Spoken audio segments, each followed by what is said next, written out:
Hello दोस्तों, स्वागत करते हैं आपके अपने यूट्यूब चैनल या से या फिर इंडिया एकेडमी में। इस वीडियो में पढ़ने वाले हैं क्लास 9 की मैथ, जो कि है चैप्टर 1 से स्टार्ट करेंगे। चलो फटाफट वीडियो शुरू करते हैं। यदि हमारे चैनल पर नए हैं तो हमारे चैनल को सब्सक्राइब कर वीडियो को लाइक कर दें। तो दोस्तों, हमारा पहला चैप्टर है संख्या पद्धति, जिसमें हमें कुछ संख्याओं के बारे में पहले पढ़ लेते हैं। तो चैप्टर शुरू करते हैं। जैसे पहली संख्या होती है, हमें पता है सम संख्या। क्या पता है? सम संख्या हो गई। ऐसी बहुत सारी संख्याएं हैं, हम आपको दिखाते हैं। दूसरी संख्या कौन सी? विषम संख्या। एक बार पढ़ लोगे, जीवन में भूलोगे नहीं, ठीक है? अच्छे से पढ़े बस। विषम संख्या। और तीसरी क्या है? तीसरी है, हो सकता है पूर्णांक हो, ठीक है? पूर्णांक बोलो या फिर पूरे से पूर्ण संख्या, ऐसे बोल सकते हो। उसके अलावा हम चौथी बोलते हैं कौन सी? प्राकृतिक संख्या। नंबर कोई जरूरी नहीं है कि इसके बाद इसको याद करो, रटना नहीं है, बस खाली समझा दे रहे हैं। प्राकृतिक संख्या। इसके बाद हम आपको बताते हैं कौन सी संख्या? परिमेय संख्या। और सबको मालूम होगा, आप 8th पढ़ के आए हैं, 7th पढ़ के आए हैं, लेकिन एक बार चैप्टर शुरू करने से पहले रिवाइज करा दें, जिससे आपको दिक्कत ना हो कभी। 6वां है अपरिमेय संख्या। अपरिमेय संख्या। और अगला है सात, कौन सा? 7वां होगा भाज्य संख्या। कौन संख्या? भाज्य संख्या। इसके अलावा हमारे पास जानते हैं कौन सी अभाज्य संख्या एक होती है। कौन संख्या? अभाज्य संख्या। और इसके अलावा भी कुछ संख्याएं हमारे पास हैं, जैसे कि यहाँ पर लिखते हैं, नीचे यहाँ लिखते हैं, यहाँ पर 9 नंबर। जैसे हम आपको बताएं वास्तविक संख्या। कौन संख्या? वास्तविक संख्या हो गई एक। और एक हो गई काल्पनिक संख्या, 10 नंबर। कौन संख्या? काल्पनिक संख्या। काल्पनिक संख्या। अब दोस्तों इतनी संख्याएं के बारे में पढ़ लेते हैं, जो कि हमारे बुक में हमें पता होना जानी चाहिए। तो दोस्तों पहला है सम संख्या। सम संख्या सबको मालूम होगा, जो 2 से विभाजित होती है पूर्णतः। जैसे 2 स्वयं हो गया, 4 हो गया, 6 हो गया, 8 हो गया, 10 हो गया, 15 हो गया। जैसे 2 से 2 दूना 4, 2 नहीं 8 और 4 3 12। समझो इधर सम संख्या जो 2 से कैंसिल हो जाए ना। अच्छा, अगर मैं आपसे कहूं कि 5 लिखा है, 0 9 9 3 लिखा है और यहाँ पर 2 लिखा है, अब बताओ ये क्या लिखा है? ये सम है कि विषम? तो देखो, अगर बहुत बड़ी संख्या आपसे पूछी जाए कि सम है कि विषम, तो जो मतलब लास्ट वाली जो संख्या हो, लास्ट वाला जो अंक हो, लास्ट में क्या है? 2 ना। एक देख लो, 2 क्या है? सम। एक पूरा क्या होगा? सम। समझ में आया? ठीक है।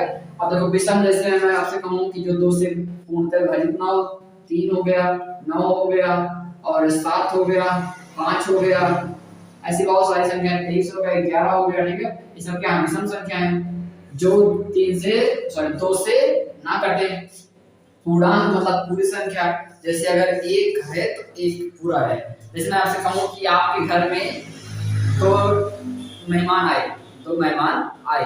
अब मैं ऐसा कह दूं कि आप घर में 1.5 मेहमान आए, समझो। आधे मेहमान तो आ नहीं सकते, आधे आ सकते हैं। 1 आएंगे तो पूरे आएंगे, या तो 2 आएंगे या तो 3 आएंगे। अब ऐसे थोड़ा कहेंगे 2.5 आए, 1.5 आए, 1.5 समझते हो ना? 1 सही 1/2।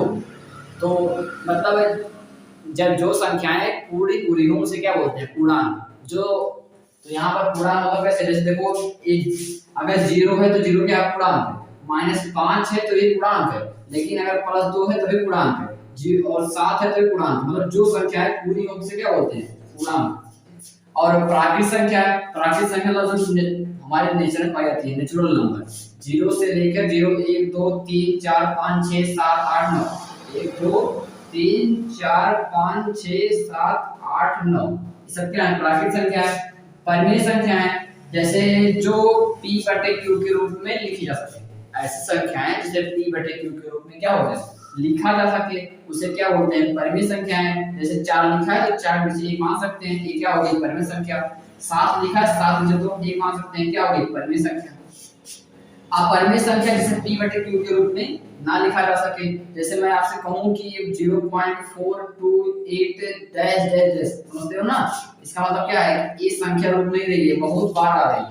अब अगर आप इसके नीचे एक मानेंगे तो दशमलव हटेगा ही नहीं। ऐसे जाओ जो बढ़ाओ समझो। ये क्या है जो शांत नहीं होती है क्या होती है अपरिमेय संख्या, मतलब जो दशमलव लग जाए और रुक जाए उसे बोलते हैं क्या शांत संख्या। शांत समझते हो, यहाँ बता दे उसे 11 नंबर पे समझ। शांत संख्या क्या है और अशांत संख्या। शांत संख्या और क्या अशांत, 12 नंबर लो बढ़ गई तो अशांत संख्या। तो जो दशमलव लगा हो मगर एक दो अंक पे क्या हो जाए रुक जाए। जैसे आपसे मैं कहूं कि 3 से 22 को भाग दो, इसको 3 से 22 को, तो 3 का पहाड़ा 22 में 3 सत्ते 21 सात बार जाएगा 21 आएगा, एक बचेगा दशमलव आएगा 0 आएगा। 3 3 का 9 फिर कितना आएगा यहाँ पर 9 आएगा, फिर एक बचेगा दशमलव लगाओगे 0 बढ़ाओगे ऐसे करते जाओगे तो 3 3 आता जाएगा ऐसे 7.3333।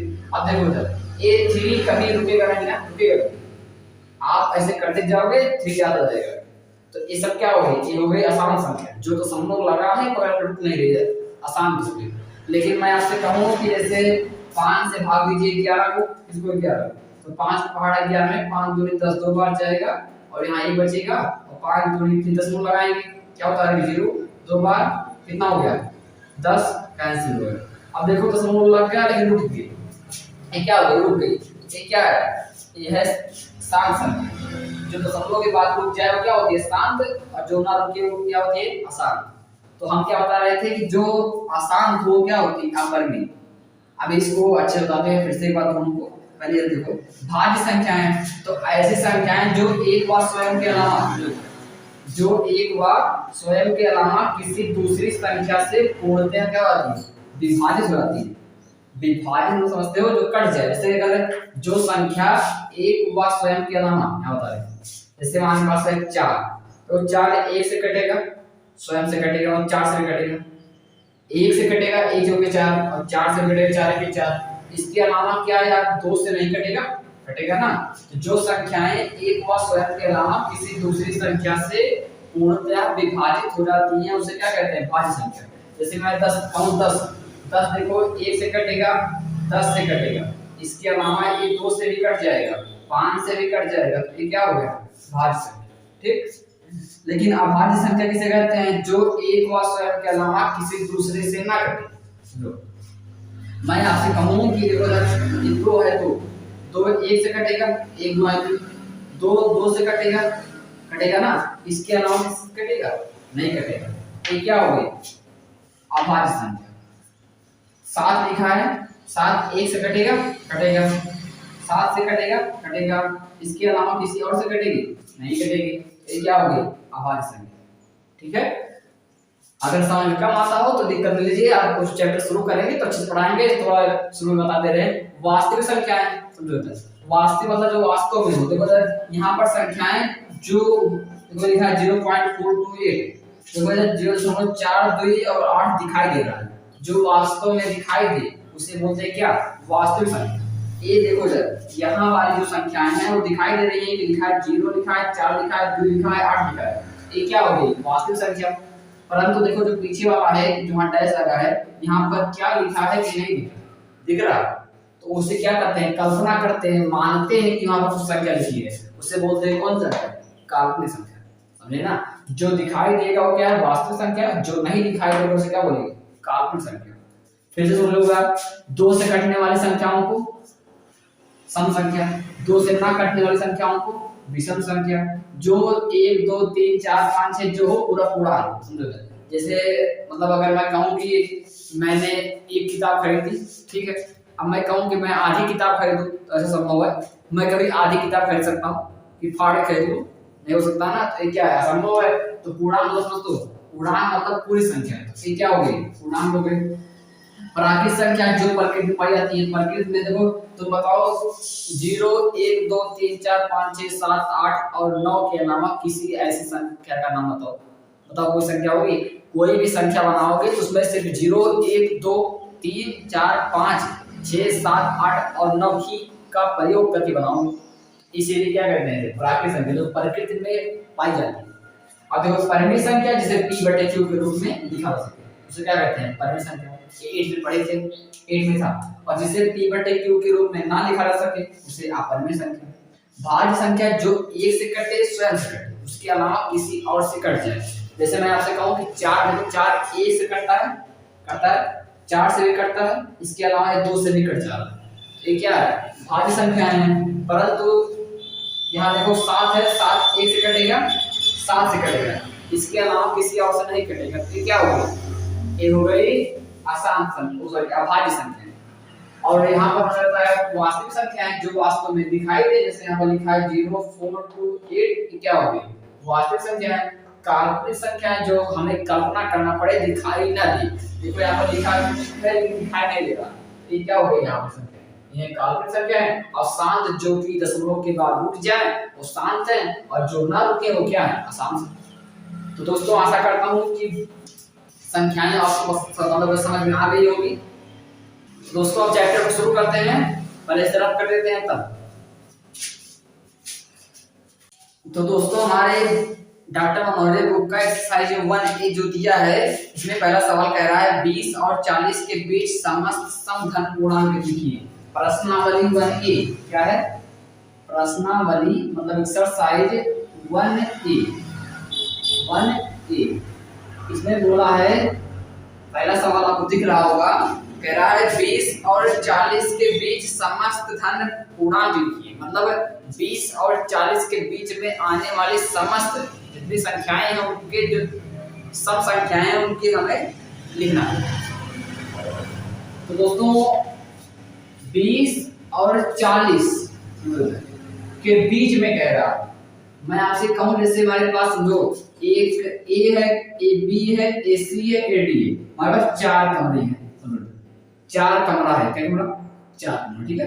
अब मैं तुमसे कहूं कि ए से डी तक कमरे, समझो, तो इसमें कितने कमरे हैं? ए से डी तक कहा तो ए बी सी डी 4 कमरे। तो मेरे बातों को समझ लो क्या बोल रहा हूं। मैंने कहा कि ए से डी तक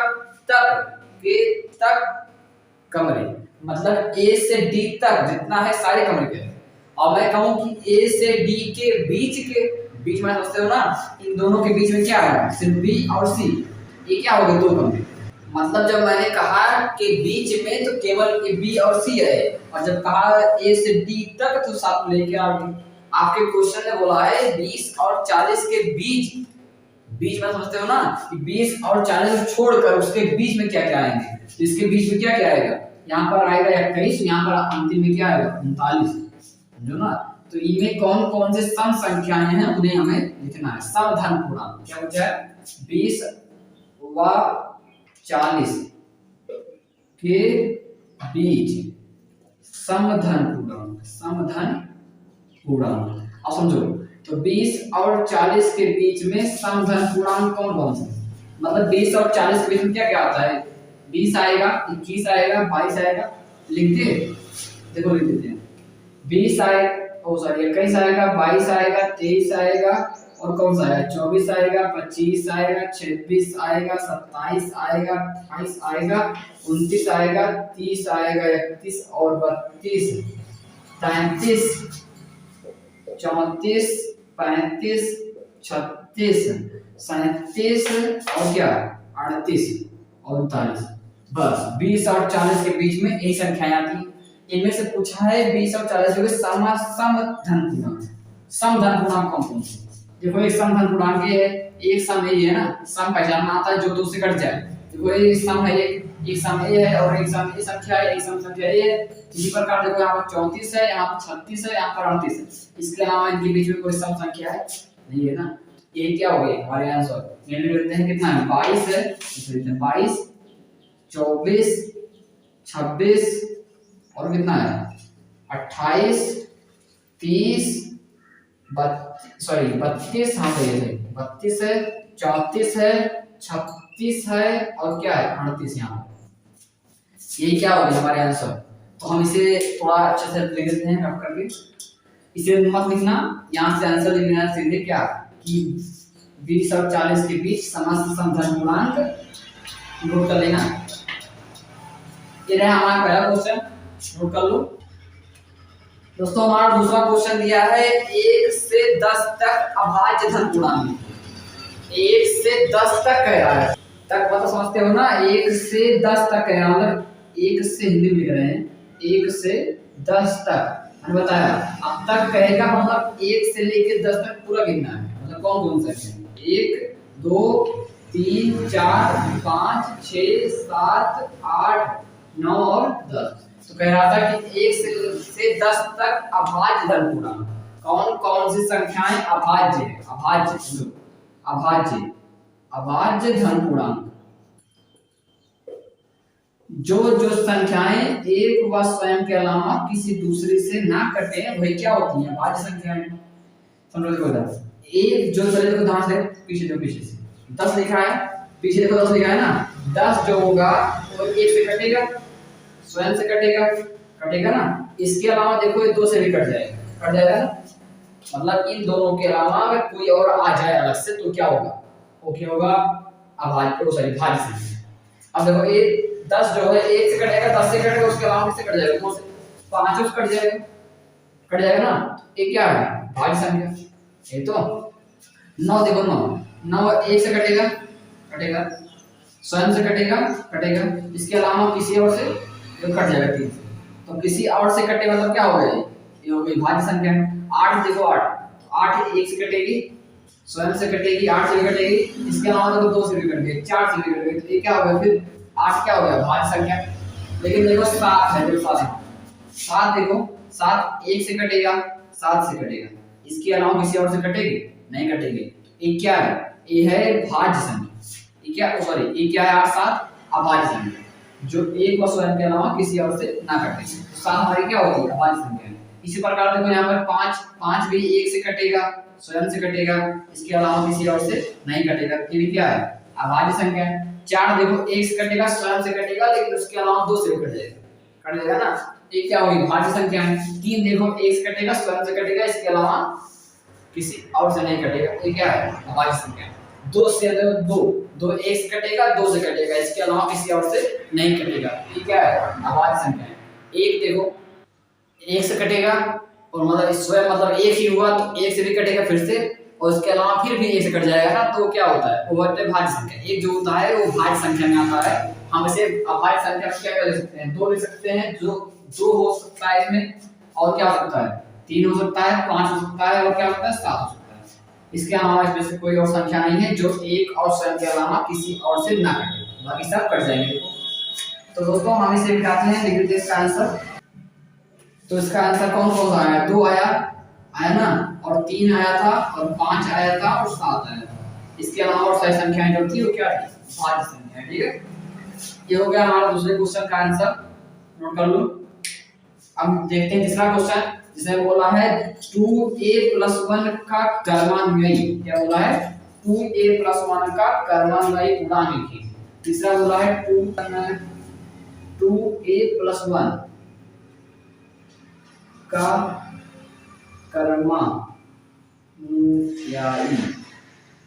अब समझो 2a+1 का कर्मान्वयी, मैं तुमसे कहूं कि जैसे 4 के बाद 5 आता है, 5 के बाद 6 आता है, 6 के बाद 7 आता है, लेकिन कैसे आता है, तो हमने 4 में हम हमेशा 1 जोड़ देते हैं, कितना होगा 5 में 1 जोड़े कितना होगा 6 में 1 जोड़े 7 में 1 जोड़े 8, मतलब संख्या जैसे 1 है तो 1 में 1 जोड़े कितना होगा 2 में 1 जोड़ेंगे तो कितना हो जाएगा 3, मतलब संख्याएं होती हैं वो क्या होती है सदैव हमें मतलब हर बार में 1 जोड़ने से बनती है, उसके आगे के जो अंक होते हैं 1 जोड़ने से आते हैं। जैसे मैं कहूँ 209 लिखा है, कितना लिखा है 209, तो उसके आगे क्या होगा, उसकी आगे वाली संख्या है तो 210 होगी, कैसे आई 209 में हमने 1 जोड़ दिया तो 210 हो गई। अब कह रहा है 2a+1 का कर्मान्वयी मतलब इसके क्रम के आगे आने वाला, इसके क्रम के आगे क्या है, हम इसमें क्या करते हैं ये जोड़ देते हैं ना, इसी तरीके से मतलब 2a+1 के बाद क्या आएगा 2a+2 आएगा, तो आएगा क्या आएगा 2a+2, तो इसका आंसर क्या हो गया 2a+2। नोट कर लो, ये वाला था तीसरा क्वेश्चन। चौथा क्वेश्चन बोला है क्या, इसमें कह रहा है कि 2/3 का योगात्मक प्रतिलोम लिखिए। योगात्मक प्रतिलोम समझो, 2/3 का योगात्मक प्रतिलोम, योगात्मक प्रतिलोम प्रतिलोम। योगात्मक प्रतिलोम मतलब दोस्तों कि हम में क्या जोड़े, 2/3 में क्या जोड़े कि 0 हो जाए। 2/3 में क्या जोड़े कि 0 हो जाता। हम अगर 2/3 में माइनस का 2/3 जोड़ दें, क्या कर दें, जोड़ दें, ये क्या हो जाएगा, 0 हो जाएगा ना। 0 प्लस माइनस माइनस घट जाएगा, पूरा 0 हो जाएगा। हमने कहा कि इसमें क्या जोड़ें कि 0 हो जाए। हमने बताया कि इसमें अगर इसी संख्या का अपोजिट चिन्ह लेके जोड़ दें तो क्या हो जाएगा, 0। अगर ऐसे समझ में ना आए तो ऐसे समझो, 2/3 लिखा है, प्लस में है ना, संख्या रेखा पढ़े होगी नंबर लाइन। अगर इधर क्या होता था, इधर होता था प्लस वाला, इधर क्या होता था -1 +2 +3, इधर क्या होता था -1 -2, ठीक है। तो अगर यहाँ पर +1 का उल्टा क्या होगा, -1, +1 उल्टा -1, या -2 का उल्टा +2, +3 का उल्टा -3, ऐसे तो होगा ना। तो यहाँ पर लिखा कितना है, 2/3, 2/3 इसमें है, प्लस में है, प्लस में है, तो इसका उल्टा क्या हो जाएगा, माइनस का 2/3, ठीक है ना। कैसे भी निकालो, मतलब इस योगात्मक मतलब क्या होता है, इसका चिन्ह का अपोजिट करते हैं। अगर 2/3 प्लस में है तो उल्टा क्या हो जाएगा, -2/3। तो इसका आंसर क्या हो जाएगा, -2/3, माइनस का 2/3। नोट कर लो। अगला क्वेश्चन बोला है क्वेश्चन नंबर 5, -5 का गुणात्मक प्रतिलोम लिखिए। गुणात्मक मतलब समझते हो, इसी संख्या का उल्टा कर दो। क्या गुणात्मक मतलब उसी संख्या का क्या कर दो, उल्टा। -5 का गुणात्मक प्रतिलोम, गुणात्मक प्रतिलोम, प्रतिलोम बोलते रहो ना, जहाँ बैठो वहां पर पता लगे कि यहाँ पढ़ने बैठे हो तुम लोग। तो पता लगता है मोबाइल लेके बैठ गए, चुप मार के बस देख रहे हो उसी पिक्चर की तरह। कॉपी किताब लेके बैठो, उसी में बोल दो कि यहाँ पढ़ रहे हैं, घर वाले जाने कि यहाँ पढ़ने बैठा है। ऐसे थोड़ा तो तुम लोग चुप मार के बैठ गए, कॉपी किताब बस कॉपी किताब लिए बैठ में, बस काम मोबाइल खोल लिए, बस देख रहे हैं बैठ के। देखो ऐसे नहीं पढ़ा था, कॉपी से निकाल लो, पढ़ो। देखो -5 का गुणात्मक प्रतिलोम, गुणात्मक मतलब समझते हो, -5 का उल्टा। जैसे हमने कहा 4 का उल्टा क्या होगा, 4 नीचे 1 होता है, 4 का उल्टा क्या होगा, 4 नीचे 1 मान सकते हैं। अब इसका उल्टा कैसे होगा, तो नीचे वाला ऊपर, ऊपर वाला नीचे। अच्छा तो ऐसे रेंज लगाओ, जमा दो, देखियो ना, ऐसे लगाओ, ठीक है। एक कहां जाएगा, 4 नीचे आ जाएगा, तो कितना हो जाएगा, 1/4 ना। उसी तरीके से यहाँ देखो कितना लिखा है, -5, तो -5 के नीचे 1 मान ले, इसका उल्टा नीचे लगाए, घुमाए थोड़ा, एक कहां गया ऊपर, 5 कहां आया नीचे, लेकिन चिन्ह तो माइनस लगा है ना, माइनस लगा है, एक कहां गया, 5 नीचे आया। ये होता है क्या, गुणात्मक प्रतिलोम। गुणात्मक मतलब होता है वियुक्त क्रम, इसका उल्टा कर दो बस, ठीक है।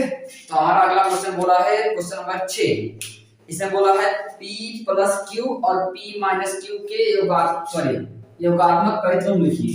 इसे नोट कर लो, तो फिर अगला देखें। 6वां क्वेश्चन क्या दिया है, p + q और लिखा है कितना, p एक राइटिंग पढ़ लेना, थोड़ा सुंदर लिखा है, ठीक है, इतना सुंदर लिखा है। देखो p + q और p - q ना, इसका क्या होगा, उल्टा क्या होगा। तो भैया देखो इधर हमने बताया योगात्मक मतलब क्या होता है, इसी का चिन्ह का अपोजिट। तो ब्रेकेट लगा दिया है, लगाओ ना लगाओ, लगाने से थोड़ा अच्छा होता है बस। देखो इधर ये कितना दिया है, p + q ना, ये तो है, और अगला था कौन सा, और था p - q ना, ये तो देखो इधर इन दोनों को ब्रेकेट लगा दिए, मतलब इनका योगात्मक प्रतिलोम कितना होगा। तो हमने बताया इसी चिन्ह का अपोजिट कर दो। अच्छा बताओ इसके आगे क्या लगा है, यहाँ पर क्या लिखा है, कुछ नहीं लगा, मतलब प्लस है ना, मालूम होगा। यहाँ कुछ नहीं है तो क्या है, प्लस, तो बस हो गया। ये प्लस उल्टा क्या होगा, माइनस, ब्रैकेट में क्या, p + q, और अगर क्या करेगा, ये प्लस उल्टा माइनस यहाँ भी लग जाएगा, p - q, बस हो गया। थोड़ा ब्रैकेट लगा देना या फिर पूरा कर देना तो सही है, लेकिन तुम्हारे आंसर में ऐसे दिया है इसलिए कर दे रहे हैं ऐसे, ठीक है। तो ये हो गया हमारा क्वेश्चन नंबर 6। तो दोस्तों इस वीडियो में बस इतना ही, मिलते हैं नेक्स्ट वीडियो में। हमारे चैनल को सब्सक्राइब नहीं किया तो सब्सक्राइब कर लो, ऐसे ही वीडियो मिलती रहेंगी।